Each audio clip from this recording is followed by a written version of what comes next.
shy, yes. Serena, congratulations. It was something. When you are in that zone like you were tonight, where are you feeling that? Like, is it your footwork is good, you're relaxed, you're confident? What is it that you just, when it clicks like that, what does it feel like?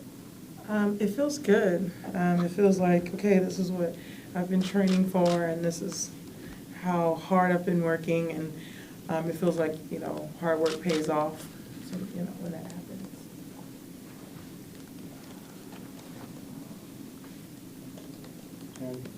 Any physical issues with the ankle or anything like that as the match went on?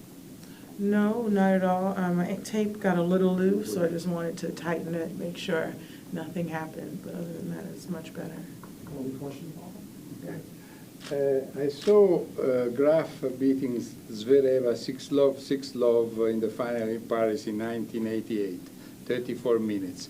But Zvereva was able to hit some winners. Today, the Chinese girl didn't make not even one win. How do you explain it? Was it just you, okay, playing unbelievable, or she doesn't have strokes to bother you? Well, and how surprised you are also? No, I've been working on my speed and getting shots, and, I didn't give her too many chances in the match, so, yeah, it was just, that's a good stat for me, so it's good, because I want to be able to move around the court, which I move when I want to move, so I guess I wanted to move tonight. Hi, Serena. When talking about your 100th win here, do you think back to the first, or is there no time for sentiment now? Gosh, first. I don't know. I don't remember what the first one could have. What was the first? I don't know. Me either.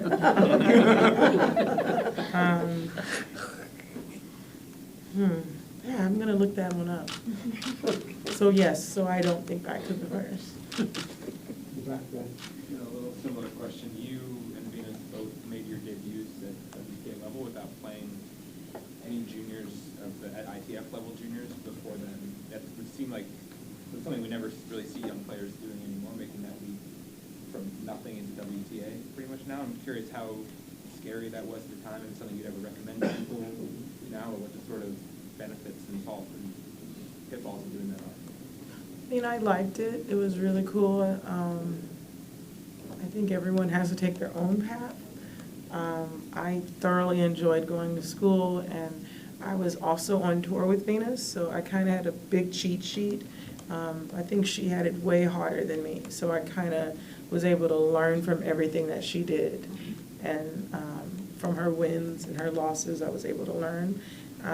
But it was, yeah, I don't know. I feel like the juniors is cool, and it's a cool opportunity. But I also feel like what I did worked for me, and I can't give you an answer as to what the juniors is like, because I never played it. How did you know you were ready for WTA when you hadn't been playing sort of official matches for a long time, and it's a very sort of world-class level to be jumping into? That's a good question.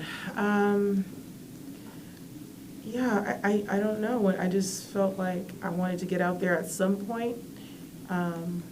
Yeah, I don't know how I knew I was ready. I guess when you're young, you always want to do adult things, and you always want to be a grown-up, and then when you're grown up, you always kind of want to be a little bit younger. So I guess I just wanted to do grown-up things. Serena, at the beginning of your career, where did you think women's tennis would be and your stature would be late in your career, and what do you think of it now? Yeah, one thing I absolutely never thought about, and so it's cool to kind of have these opportunities to think about, but I'm not thinking about that yet because I'm still in it and I'm still playing and I'm still doing what I can do. How about the sport, though, where the sport has come during your 20 years of doing this? Yeah, I think the sport's come a really long way.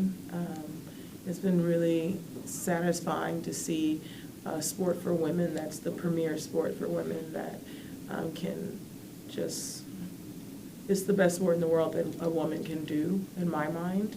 I'm a little biased, obviously, but I feel like you know, we fought so hard for many years for so many different things, and I feel like we still obviously have a ways to go, but a lot of that fighting through decades has come through. All the way in the back. One of the questions that was asked of you was, or the statements was that this was one of the cleanest matches that you had. What do you feel about that in terms of less errors?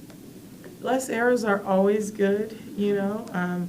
It's actually one thing, yet another thing that I've been working on. So, you know, hopefully things will start coming together one of these days. How important is the extra rest for you? I mean, obviously you never want to play 3-set matches, but keeping it to just 44 minutes, how important is that for you, especially at this stage in your career? I'm okay to play a lot of matches in a row. I'm okay to play 44-minute matches. I think at this stage in my career, I have so much experience of playing super long matches and playing super short matches that I'm pretty much ready for everything. So your first win here was against Nicole Pratt of Australia? What? Does that? Wow, I do not remember that at all. No? Nothing? No, not a ring a bell at all. Well, I wouldn't have guessed that. I remember playing her in Australia. God, I don't 3 sets. It was 3 sets here, it was 3 sets in Australia. Gosh, 98. Nothing? Nothing.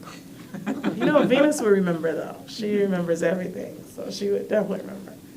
Gosh.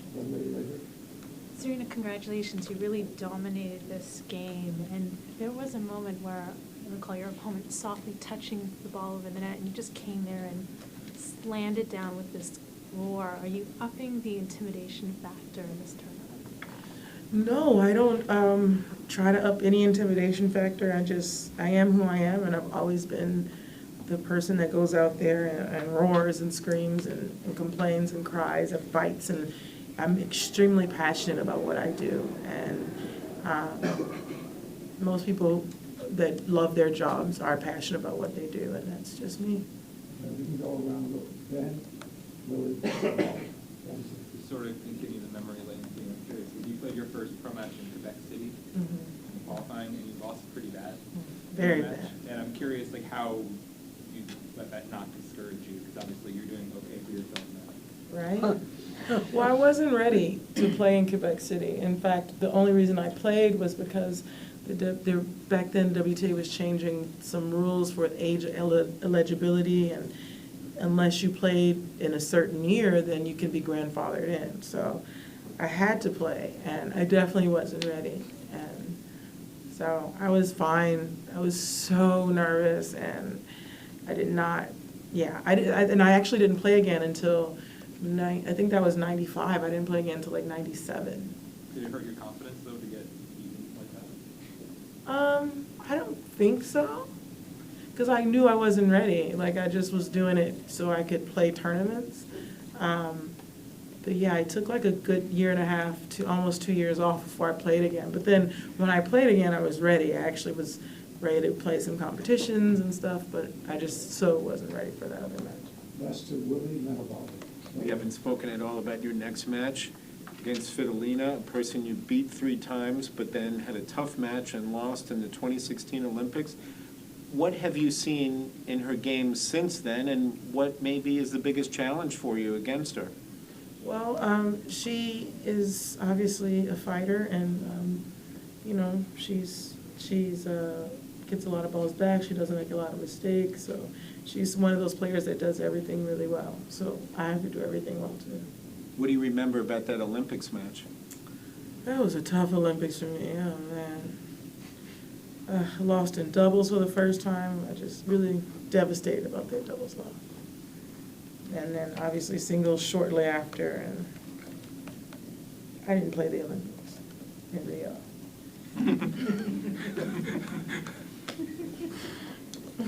Pablo, last question. No, we stole my question, that's Yeah. okay. The Olympic Games. Thank you. Thank